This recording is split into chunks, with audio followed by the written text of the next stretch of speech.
Can't spell. We'll fix it. There it is. I have to type that in there to find the channel. Alright, so we'll do the drugs one. Drugs and stuff. Copy link address. And we will put that up in here. We'll put it in pre-show. Oh, I didn't switch over to chat time. That's alright. You guys don't need to see all this stuff. Let's put it in BRB. And we'll add a browser source. And we'll call it drugs. And we'll paste that in there. And it should be... Yeah, there it goes. Oh, shut up. Shut up. Shut up. Why won't it shut up? Shut up, please. Well, it started. And it won't stop. Paul. Hold on. Let's have your Yes. next. There we Smoking go. and drinking. There we go. Alright. I fixed it.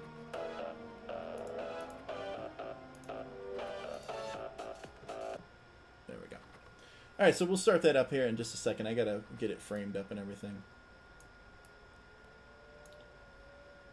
And again, if you just joined the stream, we're just taking a quick break, but you're more than welcome to hang out and chat, make some new friends. We've got quite a few people in here hanging out, leveling up, playing the coin games and stuff. All good things, all good things. Alright, I need to start this to see how big it is.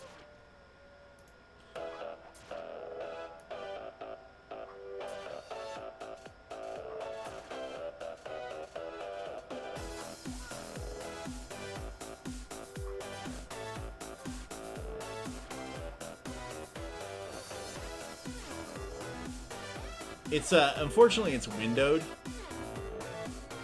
so Paul. it's just gonna have to be that way. All right, so I'm gonna start this and swing it over right now. And again, guys, I will be back in about 30 minutes. I'm just gonna grab some food for myself here. So that is currently about 1:30 my time. So I will be back in exactly half an hour. So we'll be back at 2 p.m. Mountain Time. So if you want to step away and take a little break as well, go ahead. Right now is the best time to do that. Oh, let's save the game just in case some craziness ensues while we're gone. Just to be safe. There we go.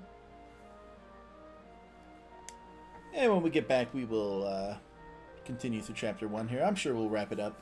Probably 2 hours left in this one. It starts to get pretty crazy, but...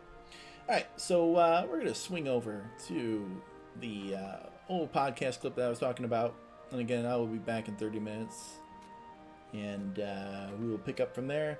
I'm going to mute my mic now. So if I come back and there's no audio, tell me in chat, just in case I forget to unmute it.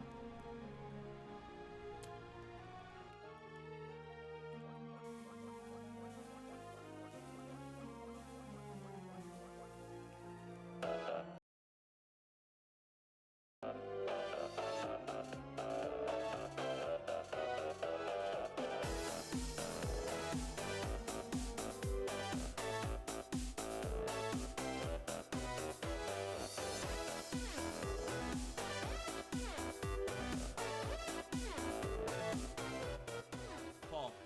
Let's have your Yes. next one. Smoking and drinking, boys. We're going right to the roots. We're going right to the roots. For All me, right. Okay. got I a little partake. story. Got a little story to tell. A little get to know me. Back in high school, used to have pretty good head on my shoulders for being that age. I used to Don't do the dumb stuff like go TPing. don't and let him maybe, fool you. He was a dick. I go TPing every now and again. Maybe do the occasional 5-finger discount when we needed a widescreen lens for our movie that we never used. I remember that moment. You Stop! came back so Stop proud. tying me to illegal, illicit events. I definitely need to go delete the company thing at the beginning of the episode now. But then, but throughout like my high school life, like I kept my nose clean because essentially the benefits didn't outweigh the possibilities of what could happen. You know, as far as like the oh gosh, what's the word? What's the word I'm thinking of? The ramifications. The ramifications. Thank you. I couldn't get my Google up in time. But yeah, so it just always made sense to me to not do that stuff because I didn't want to pay the penalty for it. But you know, as the youth does, I was curious from time to time. So I'm going to share a little story with you boys. I was probably 17 at this time, and I was dating a girl in a small town next to ours. And went to a party that she was holding one night, and I stepped up, and everybody was kind of standing in a circle just chit-chatting. And she introduced me to everybody and shook hands and whatnot. So we're standing there talking, and this truck pulls up. And one of the guys in the group, you know, he comes over and he's like, "Hey, man, just so you know, those two guys getting out of that truck right now, one of them is deaf." And I'm like, "Oh, okay. Yeah, no big deal." He's like, "He's totally cool. Just don't let it weird you out." I'm like, "All right." So they come up to the circle, and the normal dude. The normal dude, not to be offensive, for lack of better words, the non-deaf guy. Yeah, the guy who could hear and speak. The one that could hear, he had a thing that the kids call a joint in his hand, if you will. These have, you know, oftentimes marijuana, I believe is the term. Anyways, so he comes up with this marijuana stick, and they light it up. Illegal weed drug. Stick. Funky cigarette. Illegal, except for illicit in Colorado, marijuana where cigarette. we record. Yeah, I don't know where he got it from. So anyway, they light it up and they Dirty, start stinky plant weed. Yeah, skunk butt. So they start passing it around, and in my head, you know, I'm like, you know, hey, I'm a, you know, good kid here, on a roll. Which is totally not true. He's At least on a roll. He was on a roll, that's for sure. I was on a roll that night. So anyway, they're passing it around, and one of the normals, as I put it, Jesus Christ. presented said joint to me, and I said nay. I said, this is not for me. So the joint then went to the deaf kid, and he's taking a toke, having a good time. And everybody kind of goes about their conversation, and now it's just myself and the deaf kid standing there. And he proceeds to present it right in front of my face. And I go, "Oh, no, man, I'm good." And he holds it there in front of my face. And I'm like, shit, this guy's deaf. Like, he doesn't know what I'm saying. So I'm like, "No, I'm good." Like, trying to make it very clear that I'm saying no. Why didn't you just take it and pass it again? Well, hold on. So, like I said, everybody else is talking. Him and I are locking eyes in this moment. I'm having a communications issue with this deaf man. I don't want to offend him.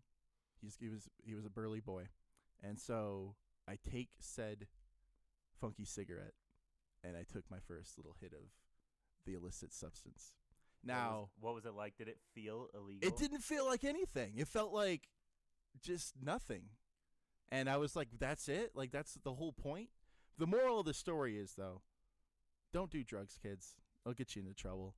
But especially, don't do drugs with deaf people, because that is the definition of peer pressure. Because they're just going to force you to do it. Because they don't know. They don't know any better. I don't hear you, man. I feel like learn something from this. Learn sign language. Yeah, I should have gave him the middle finger. Okay, so what's your question to us? So my question to you, gentlemen, and this is going to get interesting. Was there a time in your life, maybe, or maybe share maybe your first experience with a booze or a smoke, or maybe Nelson, maybe a non-fat free cafe latte mocha. Now, what's funny about this is that you think this is going to be interesting, but really you've brought the question of drugs to a group that has, I'm gonna throw it out there, the least experience with drugs of any podcast in the world. I said drink or drink. Okay, so I mean, I'll get down with the booze. There's no, I'll go there. As far as the marijuana is concerned, that's just something that It doesn't bother me when people do it. I've been around people doing it, smoking the illicit marijuana Smoking a dirty doobie. cigarette, the illegal street drugs. You just were never peer pressured by a deaf person to. Yeah, Take a hit. I still wouldn't have done it if there'd been a deaf person. I would have just taken it and given it to the next guy down the line. Yeah. So If anything, for the conversation from the deaf guy, and nope, no. or I would have should've just be wagged my offensive. finger in his face. Like, no. I should have ballsed up and just ate it, and acted like I didn't know. Oh, you got a French fry for me? But yeah, I don't know. I don't have a lot of like stories with this.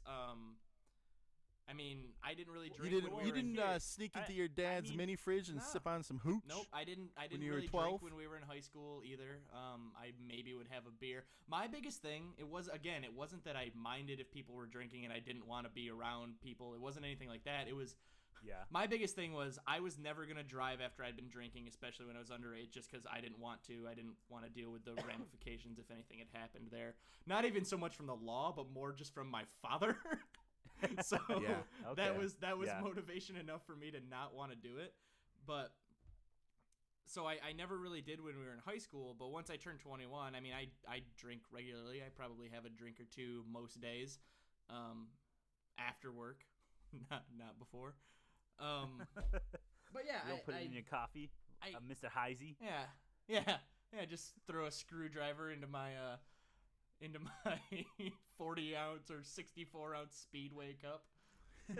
Just go about my day. Nope, haven't pulled that little maneuver. I mean, there's been a couple times where I've been particularly wasted. I guess I can share a story or two about that, I suppose. They're just not really all that entertaining. All right, I got one. The one time I remember, this is probably the drunkest I'd ever been. One of two times, anyway. I was going over to a friend's house. It was actually his 21st birthday. I guess actually this time I was 20, but I was staying the night there, so I didn't have to worry about driving or whatever. So I decided that tonight I was going to have a few, and I was going to imbibe.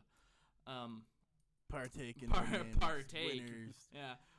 ball serum. Sipping on Grandpa's cough syrup. Yep. Yeah. Yo, throwback. So I'll set up the story this way. It was his birthday is right around the time of my brother's birthday.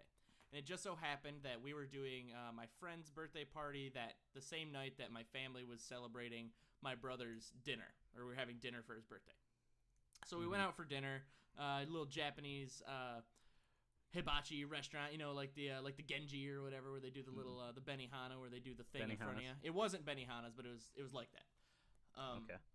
And I ate just like a crap ton of whatever, steak and shrimp and just everything that was all around there. Rice just filled my gullet. And then went to my buddy's birthday party afterwards, and I walk up there, and I had brought a couple beers with me, I think, and maybe like a pint of whiskey or something, but I opened the door, walked inside, and his dog got out, and he had just got this dog.